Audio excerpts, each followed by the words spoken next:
Isso, aham. Tá tudo certinho. Bom, boa tarde, boa noite a todos já. É um prazer poder revê-los e também estar aqui apresentando o nosso workshop. Então, hoje eu vou falar sobre a primeira parte do meu trabalho de doutorado, onde eu estudei a ordem químico-estrutural de filmes finos de níquel, manganês, galho ricos em níquel. Eu vou fazer uma rápida introdução sobre o meu material, porque que ele ainda tem interesse científico, tecnológico nos dias de hoje. Vou falar um pouquinho sobre as técnicas experimentais que eu usei, e então já vou para os resultados e discussões. Essa é a estrutura cristalina de materiais de níquel, manganês, galho ricos em níquel. Apresenta uma fase cúbica austenítica, porém pode sofrer uma transição de fase em baixas temperaturas, se transformando numa fase tetragonal. E essa transformação de fase é o que o torna muito atrativo para dispositivos baseado no efeito de memória de forma magnética, que é quando a forma do material pode ser controlada através de um campo magnético, podendo gerar aplicações em diversos dispositivos. Recentemente, duas outras propriedades desses materiais também foram mostradas. Primeiro, medidas de entropia magnética mostraram grandes estereses relacionados ao efeito magneto-calórico, que pode ser utilizado para a construção de refrigeradores magnéticos, assim também como o efeito foi possível controlar através desse material a propriedade da reflexão da luz a partir da identificação do efeito Kerr magnético óptico. Então, todas essas propriedades num só material o caracterizam como um material inteligente ou um material multifuncional, e isso que atrai interesse científico nele. O grande desafio é utilizar esse material na nanoescala. Então, quando a gente pensa em dispositivos na macroescala, na forma bulk que a gente chama, altas temperaturas de recozimento podem ser aplicadas, alcançando um bom ordenamento químico estrutural, o que é essencial para a produção de bons dispositivos.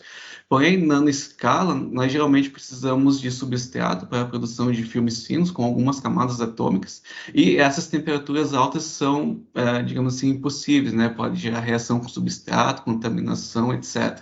E temperaturas baixas podem deixar defeitos e desordens. Portanto, o nosso objetivo aqui, ou a contribuição desse nosso trabalho, foi realizar a determinação da ordem químico-estrutural local desses filmes finos que foram produzidos com temperaturas relativamente baixas e ver qual que é a viabilidade dessas temperaturas na produção de dispositivos. Essa aqui é a técnica experimental que nós utilizamos para a produção dos dispositivos. Foi utilizado um magnetron sputtering. Esses parâmetros foram utilizados para a obtenção de filmes com 120 nanômetros de espessura, que foram produzidos no substrato de GAS11. Esse processo foi repetido quatro vezes, ou seja, nós produzimos 4 amostras, cuja diferença entre cada uma foi as temperaturas de produção. Então, com exceção da amostra S1, que foi produzida a temperatura ambiente, todas as outras foram depositadas a 300 graus Celsius, cuja diferença foi a temperatura de recozimento. A amostra S2 não sofreu um pós-recozimento, a amostra S3 sofreu um pós-recozimento de 150 graus e a amostra S4 um pós-recozimento de 300 graus. E nós avaliamos qual foi o efeito dessas diferentes temperaturas. A primeira técnica de caracterização realizada foi a técnica de difração de raio-x, foi feito no laboratório de difração da UFPR mesmo, onde nós variamos o vetor de espalhamento Q, que é a soma dos vetores incidente e o vetor refletido. Então, nós variamos ou apontamos esse vetor de espalhamento Q para fora da direção perpendicular do plano, ou seja, nós conseguimos sondar planos que estão orientados em outras direções. Realizando uma total varredura em diferentes ângulos psi, nós podemos montar imagens esquematizadas aqui, que são chamadas de figuras de polo. Elas nos ajudam a provar texturas preferenciais ou orientações cristalinas preferenciais. Aqui são os resultados das medidas para as 4 amostras. Então, com exceção da amostra S1, que nós temos uma imagem bem difusa, isso porque ela foi aquecida a temperatura ambiente, ou seja, ela obteve um baixo ordenamento estrutural. As demais amostras que foram submetidas a tratamento térmico possível observar uma melhor ordem. Então, nós, na amostra S4, que é a amostra menos difusa, nós vemos padrões de difração que são chamados de triedros, ou seja, são os planos da família 1, ou seja, são os 3 planos pertencentes a essa família. Eles estão separados por 120 graus cada um. Os outros 3 são os mesmos planos, mas do substrato, visto que o nosso filme é muito fino, então existe também a contribuição do substrato na medida. Como o substrato possui uma estrutura cristalina muito próxima do nosso filme, nós também podemos observar o mesmo padrão, porém separados por um ângulo de 60 graus. Para melhor visualizar, então aqui é a estrutura sendo girada em torno do eixo 1 com os 3 planos da família 1, cada um rotacionado em 120 graus um em relação ao outro. Nessa próxima animação, então nós vemos que cada giro de 120 graus é um plano de difração que entra em condição de difração. Então, por isso que num giro completo nós observamos 3 padrões. Com isso, nós conseguimos, então, provar qual é a orientação preferencial desses filmes, o que é muito importante para a nossa próxima análise, que foi a análise de absorção de raio-x que nós realizamos no Laboratório Nacional de Lexington, que agora foi desativado. Essas medidas foram realizadas na borda K do átomo de manganês, tem um elétron cujo elétron tem uma energia de ligação de 6.539 electronvolts, e foi realizado no modo fluorescência. Então, uma medida básica, né, para quem não tem muita familiaridade com a técnica, a energia de incidência no material é varrida em torno dessa energia e é medida a probabilidade de absorção desse elétron absorver a energia que está incidente. Esse elétron vai ser absorvido e vai interagir com os vizinhos. Por isso que a gente chama que essa é uma análise de ordem local. Nesse caso, como estamos medindo em torno do manganês, nós vamos obter uma ordem local em torno dos átomos de manganês. Essa função Q de K, ela pode ser deduzida a partir desse coeficiente de absorção, e ela é proporcional ao número de átomos I numa esfera de coordenação J. Então, átomos que estão numa mesma distância do centro absorvedor pertencem a uma mesma esfera de coordenação.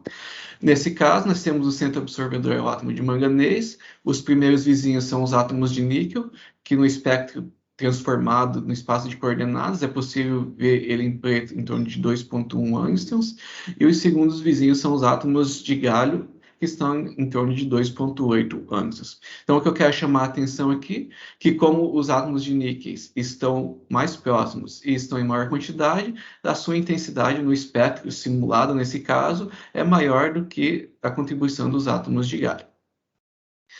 Esses são os nossos resultados. Aqui é o coeficiente de absorção normalizado em função da energia de varredura. Aqui é a borda de absorção do nosso átomo. Mas eu já quero discutir o espectro de Fourier transformado dessas medidas, que é onde a gente consegue obter os parâmetros.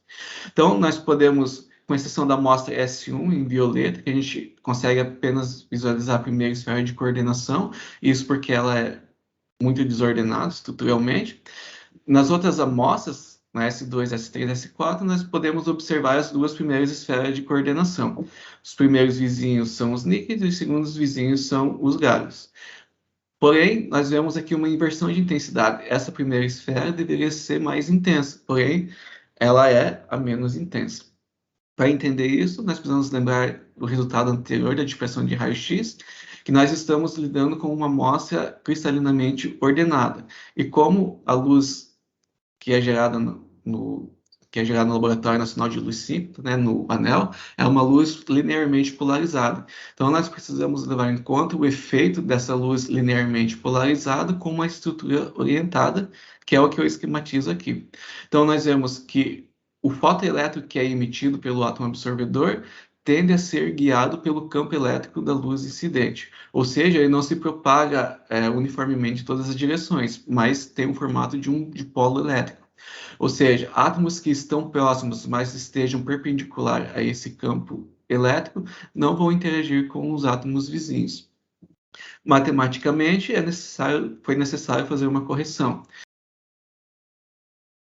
Então, nós consideramos o número efetivo de vizinhos, que é o número real de vizinhos vezes cosseno ao quadrado de beta, cujo esse ângulo beta é o ângulo entre o lobo principal do dipolo, ou seja, a principal direção de emissão do fotoelétron, ou seja, onde ele tem maior probabilidade de ser emitido, é o ângulo entre essa direção e o plano pertencente a cada um dos átomos das esferas de coordenação.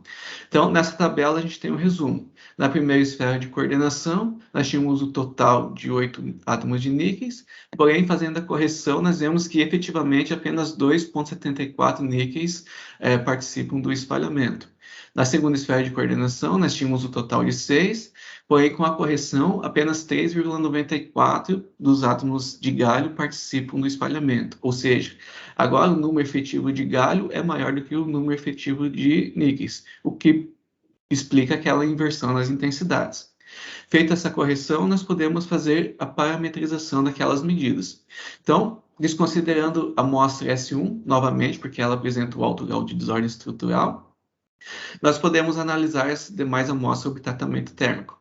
Eu quero chamar a atenção para os valores de ΔR da primeira esfera de coordenação de níquel, que possuem valores positivos, e os valores de ΔR para os átomos IgA, segunda esfera de coordenação, possuem valores negativos, o que significa os átomos de níquel estão mais afastados dos centros absorvedores, pois possuem um ΔR positivo, enquanto os átomos de galho estão mais próximos dos átomos absorvedores, pois possuem um sinal negativo. Visualmente, o que isso significa? Significa que nós temos um curvamento, pode ser chamado de uma tensão residual local, pois é dentro da célula unitária, né? Não é macroscópico, como em difração de raio-x. Então, nós temos uma tensão residual local que foi obtida através dessas técnicas de absorção. Ou seja, os átomos de níquel estão mais longe do átomo de manganês, enquanto os átomos de galho, os átomos verdes, estão mais próximos do átomo de manganês. Esse é o caso sem tensão residual, né? Os planos 1 e 1 estão corretos. E o que é interessante é que essa tensão local, dentro da célula unitária, é igual a tensão, ou tem o mesmo módulo, né? Tem a mesma curvatura da tensão macroscópica que foi medida em difração de raio-x no trabalho anterior. Então, as considerações finais desse trabalho, então nós conseguimos obter filmes finos cristalinos sobre o substrato de AS11, que foi principalmente devido às temperaturas, digamos assim, ótimas para a produção desses filmes. Vemos também que existe uma contribuição, preferencial dos segundos vizinhos, que foi devido àquela tensão residual local obtida pelos valores de deslocamento ΔR. E obtivemos também um interrelacionamento entre as ordens estruturais químicas locais com aquelas que foram previamente medidas por difração de raio-x. Esses resultados nós publicamos agora na metade deste ano, na revista científica Intermetálicos. Então, eu quero agradecer ao meu co-orientador, Itamar, o professor Nanchi, meu orientador também, ao Laboratório de Instrumentação de Raio-X, ao UFPR, ao técnico Daniel, sempre muito prestativo conosco, ao Laboratório Nacional de Luz Síntito, que me permitiu produzir e realizar as medidas desse trabalho, e ao Programa de Pós-Graduação em Física, CAPES, CNPq, por todo o financiamento, desse trabalho. Obrigado. Beleza, Luísa. Muito obrigada. Parabéns pelo trabalho. Gostei bastante da apresentação. E agora a gente tem tempo para perguntas. Se alguém quiser fazer pergunta, pode abrir o microfone ou pode escrever aqui no chat. Tem tempo. Fiquem à vontade.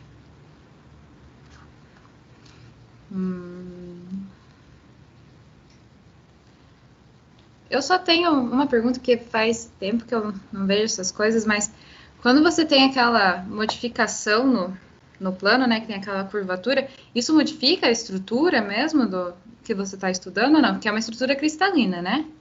Que você estava estudando.